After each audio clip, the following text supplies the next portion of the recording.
తిరిగి BCN news కి స్వాగతం. పశ్చిమ గోదావరి జిల్లా తాడేపల్లిగూడెం మాజీ మున్సిపల్ వైస్ చైర్మన్ బొడ్డు సాయిబాబా, నియోజకవర్గ రెడ్డి సంఘం అధ్యక్షులు ఛాంబర్ ఆఫ్ కామర్స్ కోశాధికారి కొవ్వూరి నాగేందర్ రెడ్డిలు తమ అనుచరులు 500 మందితో జనసేన పార్టీలోకి చేరారు. ఈ సందర్భంగా ప్రభుత్వ విప్ ఎమ్మెల్యే బొలిశెట్టి శ్రీనివాస్ వారికి జనసేన పార్టీ కండువా కప్పి పార్టీలోకి సాదరంగా ఆహ్వానించారు. అనంతరం బొలిశెట్టి మాట్లాడుతూ ఎన్నో విలువలతో కూడిన పార్టీ జనసేన పార్టీ అని, కూటమి ప్రభుత్వం ఏర్పడ్డాక 80% సూపర్ 6 పథకాలను అమలు చేసి సూపర్ హిట్ అయిందని కొనియాడారు. ప్రధాని మోదీ ఆశీస్సులతో చంద్రబాబు నాయకత్వంలో పవన్ కళ్యాణ్ సహాయ సహకారాలతో రాష్ట్రం అభివృద్ది సంక్షేమంలో పరుగులు తీస్తోందని పేర్కొన్నారు. మనం జాయిన్ చేసుకుంటే ప్రజలకు మరింత మేలు జరుగుతున్న ఉద్దేశంతో ఈ రోజు జనంలోకి ఎవరైనా వస్తే వాళ్ళ స్వాగతం పలుకుతూ ఉన్నాం. వాళ్ళందరూ వాళ్ళు నిస్వార్థంగా మేము జనసేన పార్టీలో చేరతాం, పవన్ కళ్యాణ్ గారి ఆశయాలు మాకు నచ్చినాయి కాబట్టి మేము కూడా మీతో కలిసి పనిచేస్తున్నప్పుడు అందరికీ మేము స్వాగతం పలుకుతాం. ఎందుకంటే ఇవాళ ఎలక్షన్ లేదు, అయినప్పుడు కూడా పనిచేయడానికి ఇవాళ మనం డెవలప్ చేస్తూ ఉన్నామంటే దానికి కారణం ఇలాంటి వ్యక్తులు ఉండడం వల్లే. ఎందుకంటే ఇవాళ ఇండోర్ స్టేడియం చేస్తూ ఉన్నాం, దాదాపు ₹1 కోటి అవుతుంది. ఇవాళ అక్కడ కూడా కంప్లీట్ చేసాం. మరి అదే స్విమ్మింగ్ పూల్ తయారు చేస్తూ ఉన్నాం, ఇంటర్నేషనల్ లెవెల్లో దాన్ని తయారు చేస్తూ ఉన్నాం. ఎవరైతే ప్రజల సహకారంతో P4 లో చంద్రబాబు గారి ఆలోచన మేరకు P4 లో ముందు వరుస నిలబెట్టి నేను ప్రయత్నం చేస్తా ఉన్నాను. అంతేకాకుండా ఇవాళ మరి indoor stadium, cricket stadium, high school దాదాపు 1,25,00,000 అవుతుంది. అన్ని గేమ్స్ దాంట్లో మనకు చేసుకునే విధంగా ఓపెన్ ఆడిటోరియం కూడా పెట్టాం ఏదైనా కార్యక్రమం పెట్టుకోవాలంటే. అంతేకాకుండా అన్ని గేమ్స్ ని అక్కడే ఇవాళ తాడేపూడిలో గేమ్స్ కి కోటాలో ఎవరికి ఉద్యోగాలు రావాలంటే చాలా కష్టంగా ఉంది. అలాంటప్పుడు ఇక్కడ గేమ్స్ ఇక్కడే నేర్చుకుని ఇక్కడ ఆ కోటాలో కూడా ఉద్యోగాలు సంపాదించే విధంగా తాడేపూడి పట్టణంలో అన్ని ఫెసిలిటీస్ ని ఇవాళ ఏర్పాటు చేస్తాం. స్కేటింగ్ పార్క్ పెట్టాం. ఆ రోజు 2014 నుంచి 19 వరకు తాడేపల్లి పట్టణ పరిస్థితి ఏంటో మీకు తెలుసు. మీరు ఆలోచన చేయండి. చాలా మంది నాతో ట్రావెల్ చేస్తూ ఉన్నారు, నా జీవితం ఏంటో వాళ్ళందరికీ తెలుసు. ఇవాళ మంచి చేస్తారంటే వీళ్ళంతా ఉంటారు. నెక్స్ట్ ఎమ్మెల్యే అవుతాము, నెక్స్ట్ రాజకీయం చేయాలని ఆలోచన నాకు లేదు. నా వయసులో నాకు 64వ సంవత్సరం వచ్చింది. ఈ సంవత్సరం నాకు ఎంతకంటే ప్రజలకు సేవ చేసే అవకాశం ఉండదు. నా జీవితంలో నేను ఎంతో మంది ఎమ్మెల్యేని చూశాను. 62,500 మెజార్టీ ఇచ్చింది ఈ ఊరు. ఈ ఊరికి, ఈ కాన్స్టిట్యున్సీకి ఏమి ఇచ్చి నేను రుణం తీసుకోవాలంటే వీళ్ళకి అన్ని మౌలిక సదుపాయాలు మనం చేసే. ఒక వ్యక్తికి ఒకే ఓటు ఉండాలని కాంగ్రెస్ పార్టీ కడప జిల్లా అధ్యక్షురాలు ఎన్డీ విజయజ్యోతి ఎలక్షన్ కమిషన్ ను డిమాండ్ చేశారు. ఏఐసీసీ ఆంధ్రప్రదేశ్ కాంగ్రెస్ పార్టీ అధ్యక్షురాలు వైఎస్ షర్మిలారెడ్డి ఆదేశాల మేరకు కడప నగరంలోని కాంగ్రెస్ పార్టీ కార్యాలయం నుండి అంబేద్కర్ సర్కిల్ వరకు కొవ్వొత్తుల ర్యాలీ నిర్వహించి బీజేపీ, వైసీపీ కూటమి డౌన్ డౌన్ అంటూ పెద్ద ఎత్తున నినాదాలు చేశారు. అనంతరం ఆమె మీడియాతో మాట్లాడుతూ కేంద్ర రాష్ట ప్రభుత్వాల ద్వారా సామాన్యులు ఓటు వేసుకునే హక్కును కోల్పోతున్నారని, ఎవరి ప్రభుత్వం రావాలంటే వారి ఇష్టారాజ్యంగా ఓట్లు వేసుకుంటూ ప్రజాస్వామ్య వ్యవస్థను కూనీ చేస్తున్నారని ధ్వజమెత్తారు.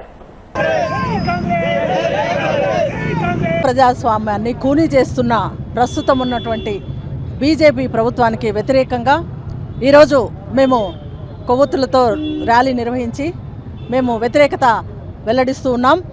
గత నెల నుంచి మనం చూస్తూ ఉన్నాం, జూలై నెలలో నుంచి ఓటు గురించి రాహుల్ గాంధీ గారు, లోక్సభ ప్రతిపక్ష నేత, కాంగ్రెస్ పార్టీ అధినాయకుడు రాహుల్ గాంధీ గారు చేస్తున్నటువంటి ఉద్యమం, దానికి మేము సహకారంగా మద్దతుగా మా పీసీసీ అధ్యక్షురాలు వైఎస్ షర్మిలారెడ్డి గారు పిలుపు మేరకు ఈరోజు కొవ్వొత్తులతో నిరసన జరిపి పార్టీ ఆఫీస్ నుంచి భారత రాజ్యాంగాన్ని రాసినటువంటి అంబేద్కర్ గారి దగ్గర మేము మా మొర చెప్పడానికి ఇక్కడంతా కాంగ్రెస్ పార్టీ నాయకులు, ఇన్ఛార్జీలు, ఈ జిల్లాలో ఉన్నటువంటి ప్రతి ఒక్క కాంగ్రెస్ పార్టీ అభిమానులందరం ఇక్కడికి చేరడం జరిగింది.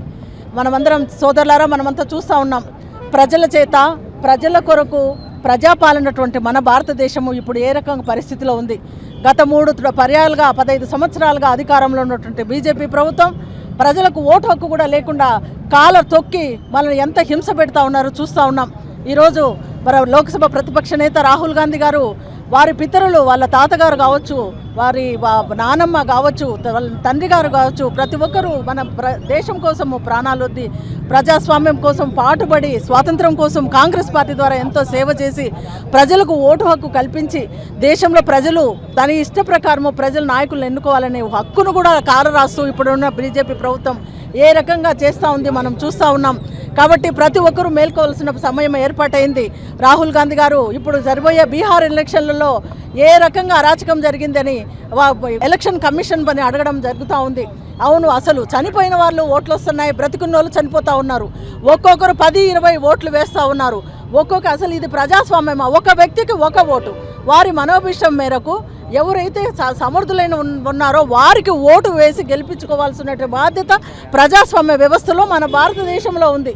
బ్రిటిష్ వాళ్ళ కబంధ హస్తాల నుంచి మనం పక్కకు వచ్చి మన వాళ్ళు గాంధీ మహాత్ముడు కావచ్చు, నెహ్రూ కావచ్చు, వల్లభాయ్ పటేల్ కావచ్చు, ఎంతోమంది పోరాడి మనకు స్వాతంత్రం తెచ్చి ఓటు హక్కును కల్పిస్తే ఒక గొప్ప రాజ్యాంగం మన రాజ్యాంగ నిర్మాత అంబేద్కర్ గారు ఆయన రాజ్యాంగాన్ని రాసి ప్రజలందరికీ స్వాతంత్రం కల్పిస్తే ఈ రోజు ఉన్నటువంటి బీజేపీ ప్రభుత్వము ఆ ఓటు హక్కును కూడా కాలరాసి ఎంతో భయంకరంగా పరిస్థితి ఏర్పడుతూ ఉంది. ఇంకా ప్రజలతో ఎన్నుకోకుండా వాళ్ళు ఏర్పాటు చేసిన ఎన్నుకున్నటువంటి ప్రజలు వాళ్ళు ముందుగానే డిసైడ్ అయిన ప్రజలకు మనం ఏ రకంగా ఓటు వేయాలా? ఓటు వేసి ఏం లాభం ఉంది?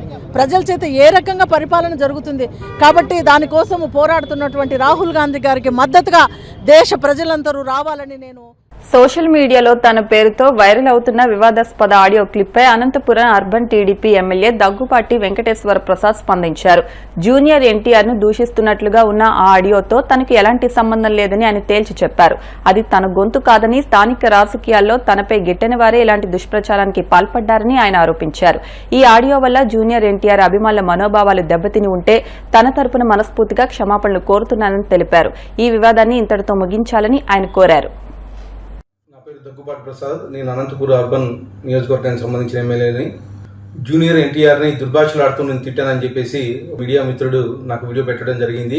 గత 10-15 రోజుల నుంచి అనంతపురం అర్బన్ రాజకీయాల్లో ఏం జరుగుతుందో అందరికీ తెలుసు. దాని కుట్రలో భాగంగానే ఈ వీడియో నన్ను గిట్టని వాళ్ళు, నాకు సరిపోని వాళ్ళు ఈ వీడియో పెట్టడం జరిగింది. నారా ఫ్యామిలీ అన్నా కానీ, నందమూరి ఫ్యామిలీ అన్నా కానీ చాలా అభిమానం. నేను చిన్నప్పటి నుంచి నందమూరి ఫ్యామిలీ అభిమానిగా పెరిగినోడిని. దీంట్లో ఎలాంటి వాస్తవాలు లేవు. ఖచ్చితంగా ఈ వీడియో కానీ, ఈ ఆడియో రికార్డు కానీ నాది కాదని చెప్పేసి తెలియజేసుకుంటాను. ముఖ్యంగా మా అనంతపురం లోకల్ రాజకీయాల్లో భాగంగా ఈ వీడియో సరిపడిన వాళ్ళు పెట్టడం జరిగింది. ఖచ్చితంగా ఇప్పుడే నేను ఎస్పీ గారికి కానీ కంప్లైంట్ చేయడం జరిగింది. దీని మీద గట్టి చర్యలు తీసుకోవాలని చెప్పేసి ఎస్పీ గారిని కోరడం జరిగింది.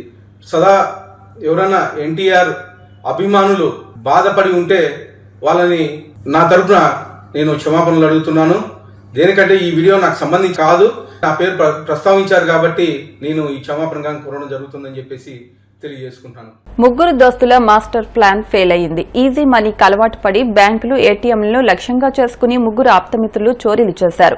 ఆశ్చర్యకరమైన విషయం ఏంటంటే బ్యాంకుల్లో దొంగతనం ఎలా చేయాలో యూట్యూబ్ లో చూసి నేర్చుకున్నారు.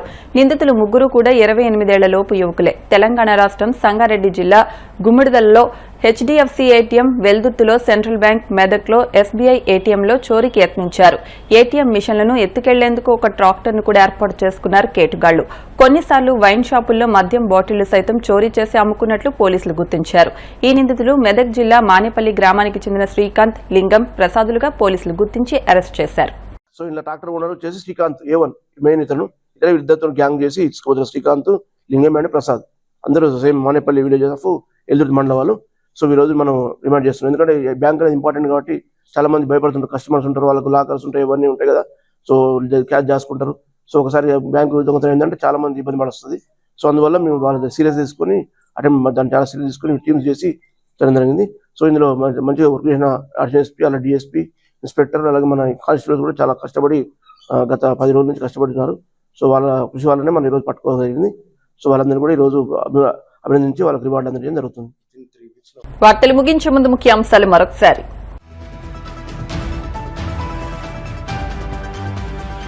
సహకార సొసైటీలో అవినీతికి తావు లేకుండా రైతాంగానికి సేవలందించాలి. నర్సాపురం ఎమ్మెల్యే బొమ్మిడి నాయకర్ సూచనలు.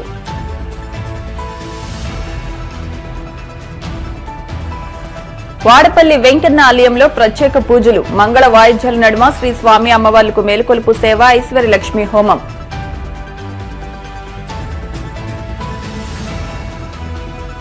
దక్షిణ ఒడిశా ఉత్తరాంధ్ర తీర ప్రాంతంలో కొనసాగుతున్న అల్పపీడనం మరో 24 గంటల్లో వాయుగుండంగా మారే అవకాశం ఉందని విశాఖ వాతావరణ కేంద్రం హెచ్చరిక. ఈ దీపావళికి ప్రజలకు డబుల్ బోనస్ అందిస్తామన్న ప్రధాని మోదీ. వస్తు సేవల ధరలు తగ్గించి సామాన్యులకు మేలు చేయడమే లక్ష్యమని వెల్లడి. ఈ వార్తలు ఇంతటితో సమాప్తం. మరిన్ని వార్తల కోసం BCN digital YouTube channel, Facebook page ను ఫాలో అవ్వండి. అప్డేట్ వార్తల కోసం ప్లీజ్ సబ్స్క్రైబ్.